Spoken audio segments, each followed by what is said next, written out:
Hi, this is Dr. Pedro Ramirez, editor-in-chief of the International Journal of Gynecological Cancer. Today, I have the great pleasure of welcoming back to the podcast Professor David Cibula, dear friend and colleague, someone that obviously we all respect in the field of gynecologic oncology.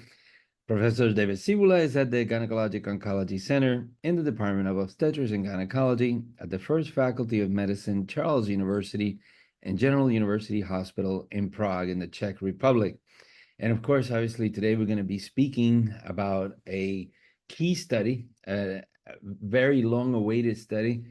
We all wanted to know the results, titled The Sentinel Lymph Node Biopsy Without Systematic Pelvic Lymphadenectomy in Females with Early Stage Cervical Cancer, final outcome of the SENTIX Prospective Single Arm Non-Inferiority International Trial that was published in Nature Cancer. David, thank you so much. It's great to see you again. Thank you for accepting our invitation to the podcast and really looking forward to discussing this really important article. Pedro, thank you for the invitation. I'm very pleased to be with you here in the podcast. And also, and even more, I'm pleased to discuss the SENTIX, of course. Fantastic. So, wanted to start by discussing what do the guidelines tell us about sentinel lymph node versus full lymphadenectomy in patients with cervical cancer today?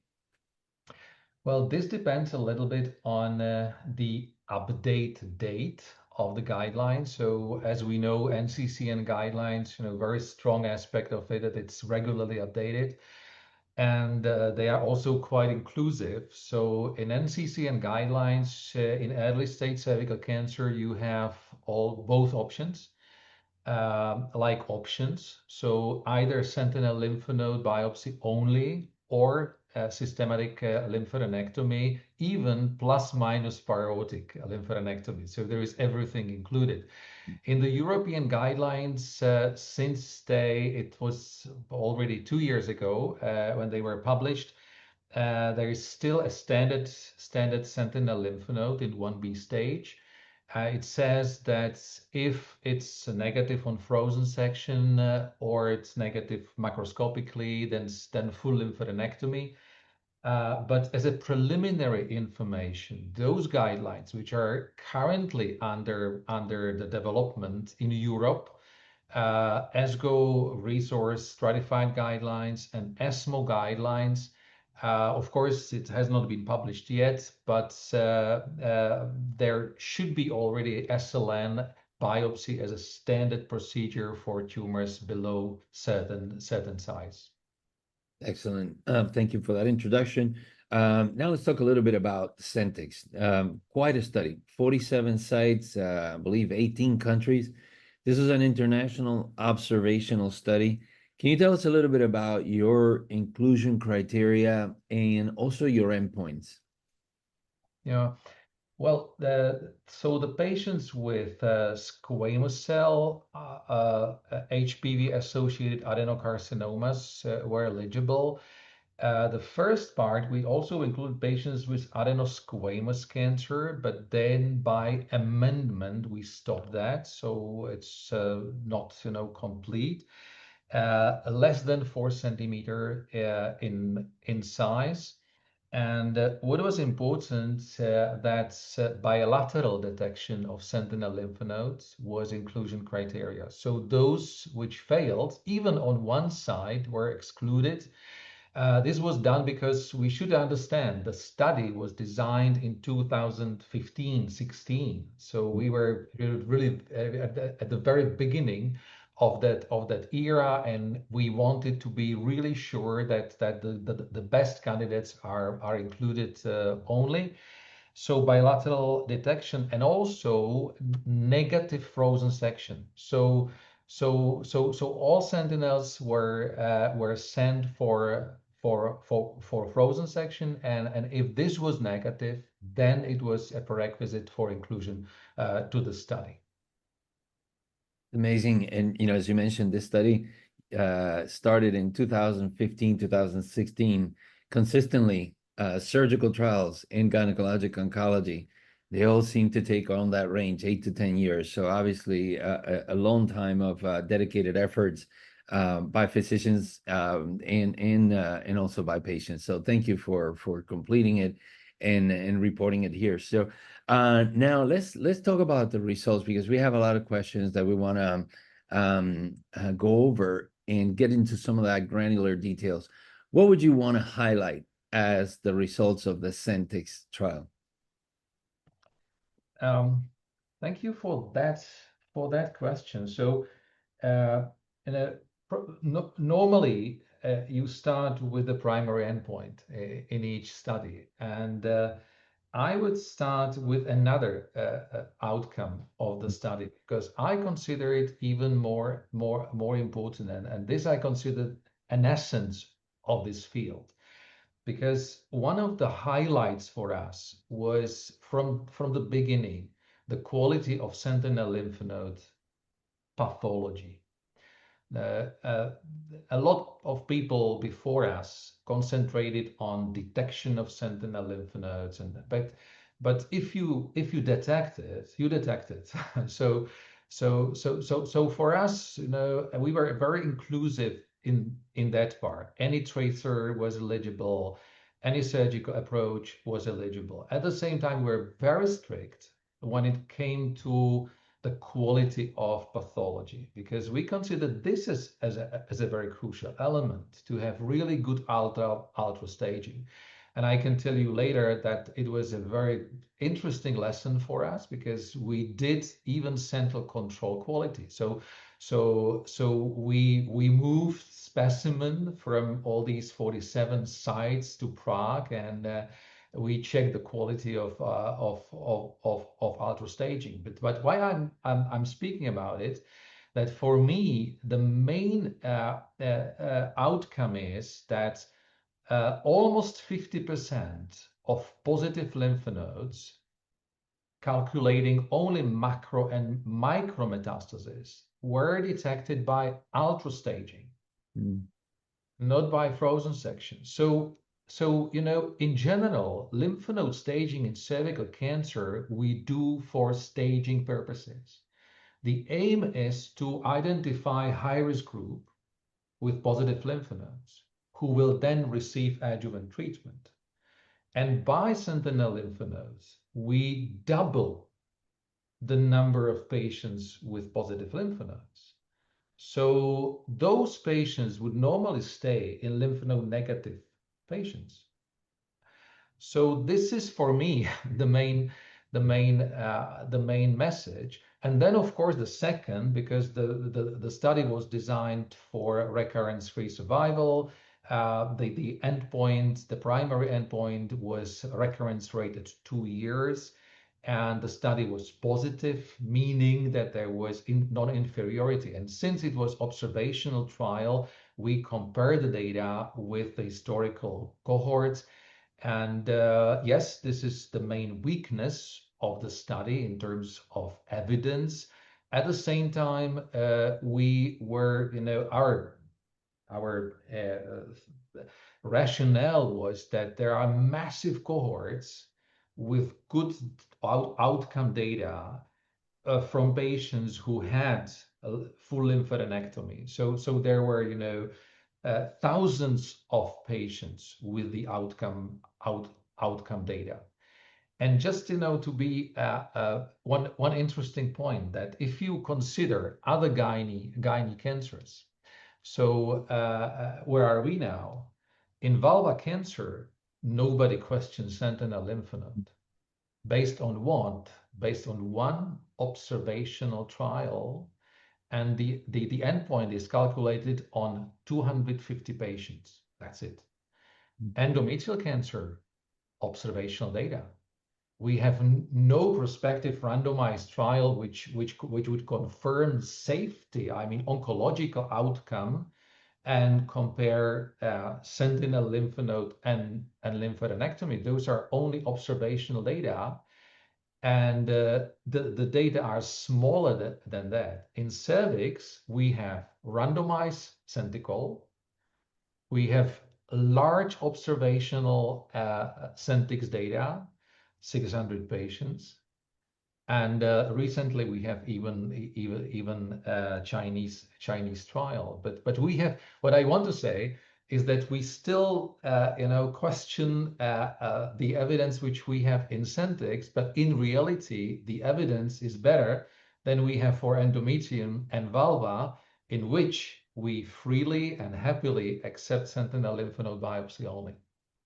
Yeah, so well, well said, and certainly again we treasure the value that is offered by studies like SENTIX, as you mentioned, where you learn multiple points regarding the question of interest or related topics of interest, and I have to commend you and the team, and having worked with you and your pathology team before, really outstanding that such detailed analyses of the sentinel lymph nodes was done. So congratulations on that as well. So now, David, as you know, we often will have questions from our fellows in the journal. So we will start with Helena Obermeyer from Sydney, Australia. And she's asking about the surgical quality. You spoke a little bit about it, but specifically, she says the study required participating centers to have prior experience with at least 15 sentinel lymph nodes procedures in gynecologic cancer and to treat a minimum of 10 early stage cervical cancer patients per year. Given these thresholds, do you think a surgical learning curve may still have influenced outcomes, particularly in centers newer to sentinel lymph node biopsy in cervical cancer? Yeah. Well, once we speak about surgical trials, the quality, of course, is very important, and it's not easy because how to measure the quality of surgery. The quality assurance is always complicated. If you look to these 15 sentinel lymph node procedures, from nowadays perspective, is very low. It looked like we were very unambitious, but again, look at it from the perspective of 2016. So this was some threshold which we knew is realistic, and we are also this was from the beginning an adventure, because we started to rely on sentinel lymph nodes and try to understand that we were receiving questions. But David, some patients may then recur in the pelvis. What we will do? I said, yeah, they will definitely recur. But this is the principle of the study. So these people were really scared not to do complete lymphadenectomy at that time. But finally, what we showed in the study, that our detection rate, bilateral detection rate, was highest. I think that it was highest in the era of cervical cancer trials, because it was 92 point something percent. So it was really very, very high. And I think that one of the reasons was that we were actually inclusive, that we say, you can use any technique which you are experienced with. So if you are experienced, if you feel comfortable with blue dye plus technetium, use it. If you are experienced with technetium, use it. If you use ICG, use it. So we didn't force them that because of the study they have to use something what they might not be that experienced. Mm. So it worked well. And concerning the learning curve, interestingly, because we analyzed that also. Actually, we were quite successful with the enrollment, because we enrolled all these 730 patients within 5 years, so it was quite quick. Then we wait for the follow-up, and we didn't find any trend. But at the same time, if you have so high detection rate, 92%, it's difficult to find trends, because the differences are small then. Well, David, now you mentioned previously about the study design. Filippo Capomacchia from Candiolo Cancer Institute in Italy, he wants to ask you, in your study, the SENTIX trial, you did not include a randomized control arm undergoing systematic pelvic lymph node dissection. Can you explain your thought process and your considerations when you were designing the study? Yeah. Well, there is interesting background because first proposal of the SENTIX trial was as randomized control trial. First proposal of French Cervical trial was an observational trial. And then French were forced by the French Cancer Grant Agency that if they want money, they have to change it into RCT. Otherwise, they won't sponsor the study. And contrary, we were advised by ENGOT group, the network of here European societies, European oncogyne centers, to change it into the observational one independently. So at the end, we end up with observational one, and they did randomized control study. Definitely, observational one is easier. So it was faster, with the initiation, with that was faster, and this was from our perspective because we thought, yeah, let's see, the other fields, vulva cancer, endometrial cancer, everything is based on observational study. We have massive data from patients who underwent full lymphadenectomy. So we thought that observational trial might be sufficient.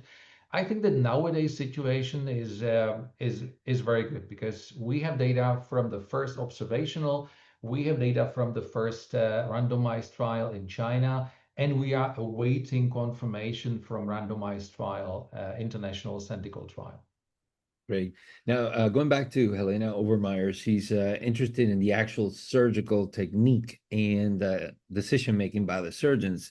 And she's asking, was there a standardized sentinel lymph node protocol across all sites? And you already mentioned about the tracer. How was adherence to that protocol evaluated given the multiple centers and the nature of the trial? How did you address or control the heterogeneity from surgeon to surgeon in terms of their technique and what they were thinking in terms of the intraoperative decision making? Yeah. Well, we, as said, we focused, if I take it as two different fields, surgical field and pathology field, because both are very much involved in sentinel lymph node biopsy concept as such, we more concentrated on the quality of pathology because we felt this is the crucial aspect. While the surgical aspect, yes, we had a teaching film which was available. So we filmed, we narrated the step by step the procedure, and this was available for all the sites. And we also spent quite a lot of time, and this is another important message and another important experience for us, with really real-time data monitoring. So from the beginning, we dedicated one monitor for the SENTIX trial for the whole duration of the trial. And she really searched for the data. So we were in contact with individual site. As an example, we saw one site that they have 14 sentinel lymph nodes. So it was obvious that there is something wrong with their understanding of the concept. Then we thought that there were really lapses, big lapses in the pathology ultra staging. So again, we were in contact with the site. So from this perspective, there has been a lot of improvements during at least the first part of the trial. Yeah. Now let's turn a little bit into the oncologic outcomes. Reem Abu Chakra from Lebanon, she's asking, why did you select 2 years follow-up as the primary endpoint for recurrence rather than 3 or 5? How can this be an underestimate of the true long, could this be an underestimate of the true long-term recurrence risk? Yeah. Well, if you read the article, there are all the data available. So median follow-up time in the study was 47 months. It's not 24, it's 47. If we say that the primary endpoint is calculated for recurrence rate at 24, meaning that all the patients had to reach these 24 months. So it's a minimum. So in the article, there is 2-year disease-free survival, 93%. 3-year disease-free survival, 92%. The difference from year 2 to year 3 is quite small. And also, if you look at Kaplan-Meier curves, there is this a steeper decline within the first 2 years, and then it's quite flat. But Mhm. I'm not underestimating it, but just to understand that the median follow-up is much longer. Great. Mariana Carvalho is asking about ICG, and she's asking, do you think that the use of indocyanine green in only 29% of your cases could compromise the study results? Yeah. Uh, Again, this was quite interesting observation in our trial. I, of course, know the data. I'm well aware that there were even randomized trials comparing ICG with other tracers, showing that ICG is better in detection rate. I agree that ICG improved the detection rate, especially in endometrial cancer patients, in obese patients.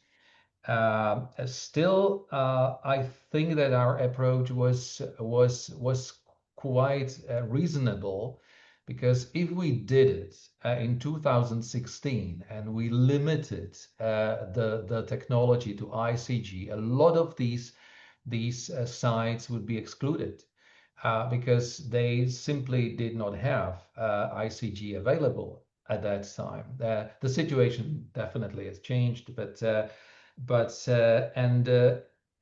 interestingly, we have, again, in the whole group, we have 92% bilateral detection rate. So it's it cannot be better. You have different hiccups during the technique. So it's really very, very high. And we rather show that really it's important to have experience. And actually, I'm using the data from the SENTIX if I discuss, especially with some hospitals and sites and colleagues from so-called limited resource regions. If they don't have ICG, I say, look at SENTIX. Mhm. And Yeah. you can, if you have blue dye and you have good experience, if you have blue dye technetium, you can reach very good detection rate. So you can use it. You don't have to purchase ICG. If you have it, good for you, of course. That's the best. But it's not the only way. Yeah, excellent point. Now back to Rima Buchakra. She's asking, sentinel lymph node biopsy with ultra staging identified 44% of positive cases that would have been missed. What does this imply about the limitations of conventional pelvic lymph node dissection in detecting these low volume metastases? Well, that's a very good question, and I would rephrase it as such, that if for somebody the data available are still not sufficient for switching from systematic lymphadenectomy to SLN biopsy only, that's okay. But they should do not systematic lymphadenectomy without SLN. So Mhm. it should always, the standard always should be SLN plus lymphadenectomy. Because SLN means that this is the selection. SLN means that out of 20, 25, 30 lymph nodes which are removed from the pelvis in medium by systematic procedure, you select two or one or three and send them to pathologists and say, concentrate on those, because those are the lymph nodes with the most with the biggest risk of being positive. So, and that's why they that's the rationale for ultra staging. So this is one of the arguments which I use if again, especially from the some regions, colleagues argue against me and say, but Sentinel, it's expensive. Ultra staging is not available. It's expensive. We will continue doing pelvic lymphadenectomy. So my argument is, so stop sending 25 lymph nodes, because each of them must be cut and evaluated. And as a Bergen, ask your pathologist, for not to do 25 lymph nodes, but for these three, which you will send them as sentinel lymph nodes, do more slices. Excellent. And concentrate on that, because you have much bigger chance to detect mets in these sentinel lymph nodes than in any other pelvic lymph node. So this is not a correct argument, but simply saying SLN should be part of systematic procedure nowadays as well. Fantastic. Yeah, such an important message. So definitely encourage those who are listening. If there's any time in the podcast to rewind and listen to that again, this is an important message, definitely. So this next couple of questions, several fellows actually asked, beginning with Natalia Tejeda from Barcelona, and we knew this topic was going to be coming up. So David, be careful how you answer these two questions. In the SENTIX trial, minimally invasive surgery was performed in 64% of patients. Could you explain what evidence guided the decision to include patients with stages beyond 1A2 with minimally invasive approach? Additionally, how did you ensure that all participating centers adhered to standardized precautions to minimize tumor spread, such as avoiding uterine manipulators, using protective vaginal maneuvers, enclosure, limiting tumor manipulation during the laparoscopic procedures? Yeah. No, this is fair remark, of course, and expected question. So, but simple answer to that. They know, and the answer is again in chronology or in a sequencing of the events. So, first patient included FBI in the SENTIX trial is July 2016. Date of the LAC trial publication is 2018. You would probably know the months. October 31st. And the last patient included was September 22. So the LAC trial came after the middle of the trial. And of course, we had a special meeting of advisory board for this trial. And we discussed what to do with that. And we decided that we will continue, but we issued a letter of warning to the sites. We described, we emphasized the outcome of the LAC trial. We emphasized that we don't know the reason for the increased recurrence rates, especially local recurrence rate. And we advised for switching to open in the next upcoming period of the study. Finally, we end up with this proportion of open versus minimally invasive. I don't think that this is contradictory. What the LAC trial showed was that there might be a risk associated with minimally invasive surgery. It doesn't mean that every laparoscopy or robotic surgery which is performed is associated with the risk, but in general, we did not prove it in our study, which was not, of course, designed and powered for that. But the reason why it happened is quite obvious. Yeah. And then as a follow-up to that, Sofia Bigardi from Padua University Hospital in Italy, she's asking, unlike the LAC trial, your results showed no significant survival difference between open and minimally invasive. What do you think accounts for this discrepancy between the two studies, and how should this influence current surgical decision making?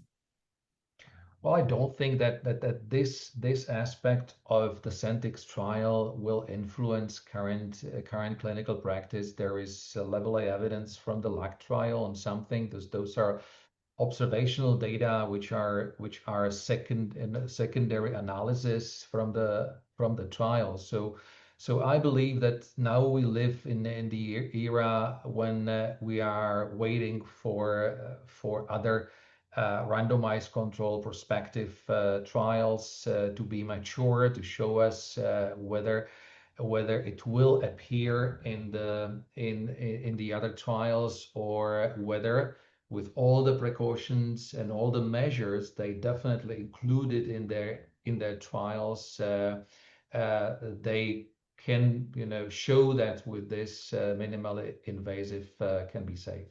Yeah. So now, Sofia Bigardi turns to a different point, and I think obviously it's important to discuss adjuvant therapy. So, asking in the SUCOR study, nearly 50% of patients received adjuvant treatment, yet here only about 13% received adjuvant therapy. Where do you think the discrepancy lies and why? And do you think this supports the idea that sentinel lymph node biopsy alone, combined with proper selection, could reduce the need for postoperative treatment? That's actually very important aspect, and we also paid a lot of attention to that. So it was clearly stated in the protocol that intermediate risk factors, meaning lymph node negative, but a combination of the size with LVSI, because tumors bigger than 4 were not included. So between 2 and 4 plus LVSI or deep stromal invasion. This is not an indication for adjuvant treatment. Um, uh, so uh, so the majority of patients who received adjuvant treatment in the SENTIX trial were patients who were negative on intraoperative assessment of sentinel lymph nodes, but then positive from ultrastaging. Mhm.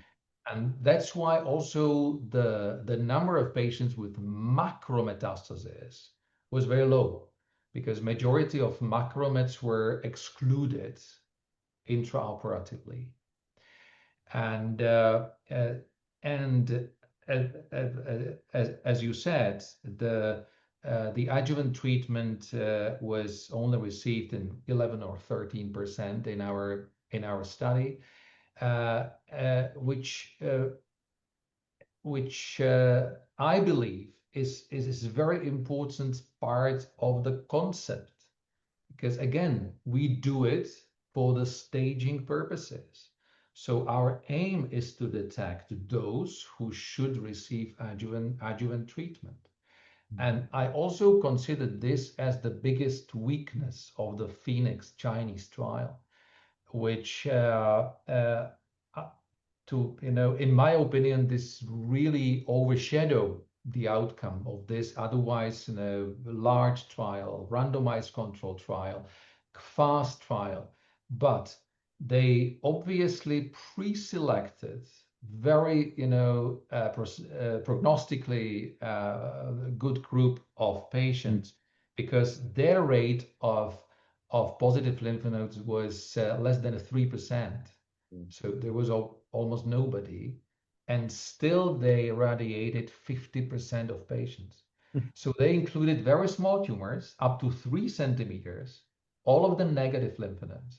and they radiated 50% of patients. So what's the purpose of sending a lymph Right. node then if you radiate half of your population?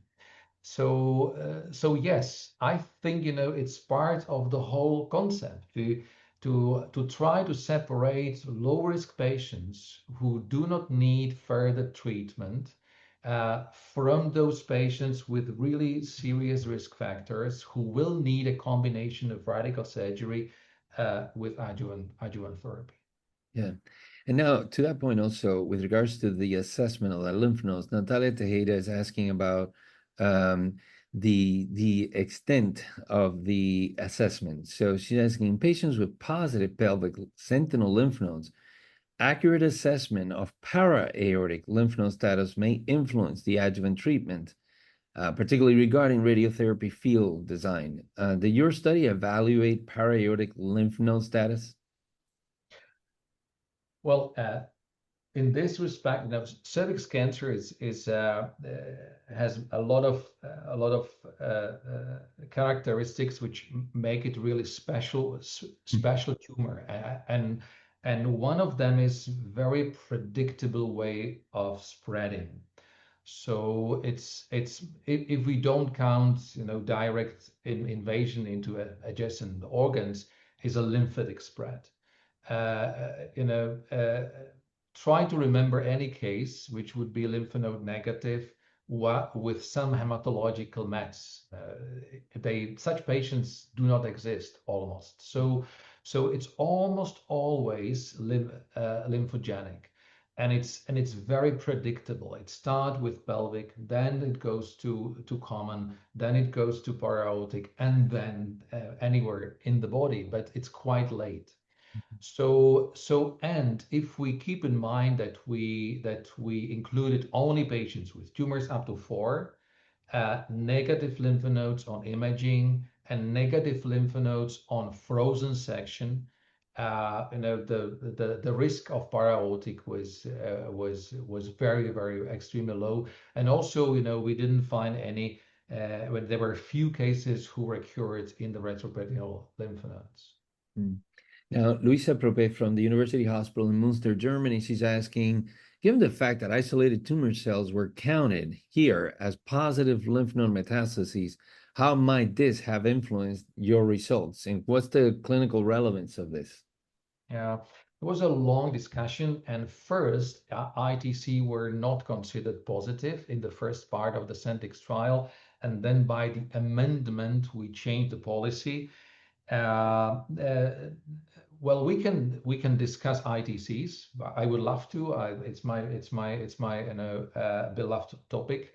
But shortly saying no, it wouldn't influence the outcome, because the incidence of ITC is always in any study quite low. So there were only 20 cases with ITC in our study, and we simply, based on the data which we had available, and for this purpose specifically, we made a special retrospective large international analysis of the prognostic impact of ITC. And based on the outcome, we wanted to be on a safer side.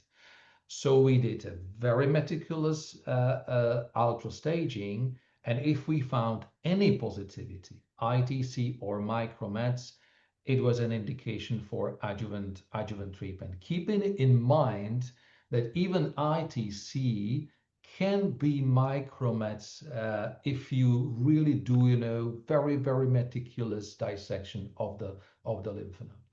Okay. Now, let's get into the surveillance. Frederica Stroich from Heidelberg University in Germany, she's asking, can you talk about patient follow-up? Um, Specifically, were there standardized imaging schedules like routine CT or MRI, or was follow-up primarily clinical? How might the intensity and type of follow-up influence the detection of recurrences and thus the results of your study? Yeah. Again, very good topic, very much discussed at the beginning of the trial, because it was academic trial. we had to follow standard protocols, which were at that time a standard clinical practice. And a routine was imaging only in case of symptoms. So the same applied to the SENTIX trial. There is no doubt that all recurrences in cervix will sooner or later become symptomatic. So we would not miss any recurrence. Yes, I agree. It can delay the detection. So it can influence to some extent the disease-free interval. Uh, at the same time, if you look at the disease-free interval curve, the majority of recurrences appear in the first 2 years. Hmm. So now, with some of these concluding questions, is about what do we do moving forward? And this question is from Marina Rossano in Milan, and she's asking, you talked about the importance of ultra staging and the standardizing of sentinel lymph nodes. What standards can we put in place in less experienced centers? Well, uh, just to make it short, I think it's really to have experience with a technique which is available, and again referring to our outcome. If you don't have ICG, it doesn't mean that you cannot detect SLN. You can use other techniques. Blue dye should be currently available elsewhere in the world. It's not a fancy, expensive technique. And there are, nowadays good protocols for the application of the tracer, dissection of the spaces, detection of the first positive lymph nodes. Try not to disrupt too many lymphatic channels, to focus on the removal of the sentinel lymph node. But I would highlight the second point, that what you should do also is to discuss with your pathologist, because as I mentioned at the beginning, we were quite surprised when we started receiving the samples from different institutions, and sometimes we were really badly surprised that even from very renowned institutions, we received paraffin blocks with half lymph nodes untouched. Hmm. And because pathologists did outer staging, but only from one half of the lymph node, or so we realized that that you may think that your pathologists do an excellent job, but it's better to check. Yeah. And because this is part of the protocol. Yeah. So now, Marina is also following up with regards to, given all of the data that we have discussed, and of course now very robust data from the SENTIX trial, do you have any subgroup of patients where you would still say we need to do a full lymphadenectomy over sentinel lymph node mapping? Well, my answer would be those who were not covered or included in the trials. So if you operate patients with tumors which are about or even above 4 centimeters, tumors which are outside of squamous cell or HPV associated adenocarcinomas, in these patients, I think it's worth doing it. And of course, also, if you do a surgery and during the surgery you find some suspicious lymph nodes, which may happen, then it's outside of the protocol of sentinel lymph node. So then now, David, Mariana Carvalho from Sao Paulo is asking, what do we do from here on forward? Basically, she said, with the results presented in ASCO 2025 of the Phoenix trial, combined now with this final outcome of the SENTIX trial, would you feel comfortable to change your clinical practice and perform sentinel lymph node biopsy only without pelvic lymphadenectomy for early stage cervical cancer without data from a prospective randomized trial?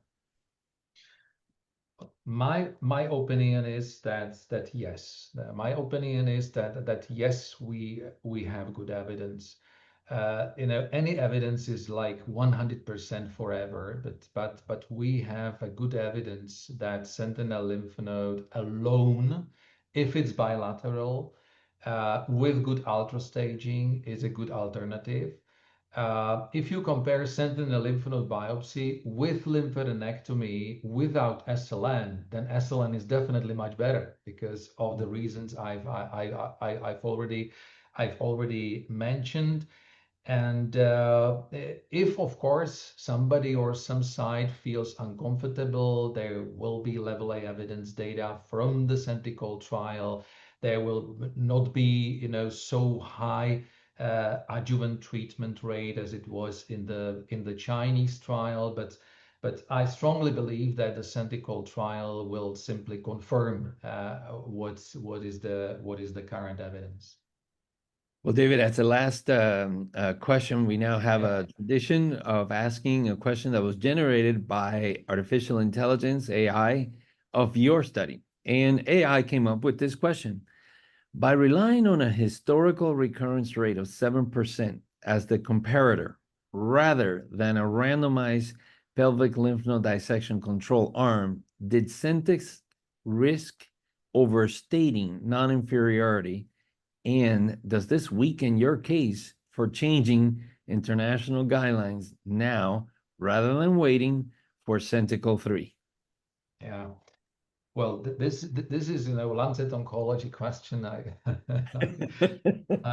no, I fully acknowledge that, and yes, if we consider just evidence according to the levels, then for sure.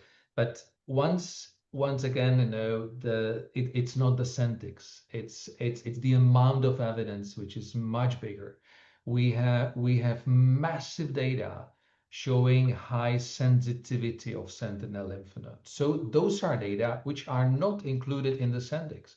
Those are data from historical, large cohorts where SLN was done together with lymphadenectomy. So we were able to compare outcome of SLN and then pathology from all other pelvic lymph nodes.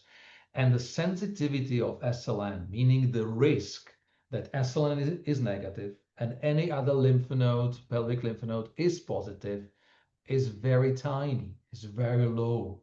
So that's another evidence. And again, if we speak about staging per procedure, this is what we want to see. And based on these data, we use SLN in endometrial cancer and in vulva cancer. Nowadays, we have even SENTIX, so we have level A evidence. Although, uh, regarding the adjuvant therapy rates, I honestly believe that SENTIX data are more important than the Phoenix one data.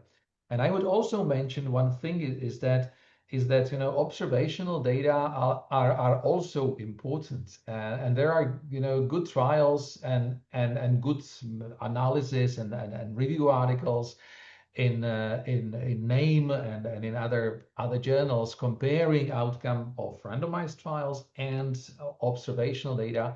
And in the fields where you have several studies, it's not based on just one trial, which can be biased. It fits to each other very, very well.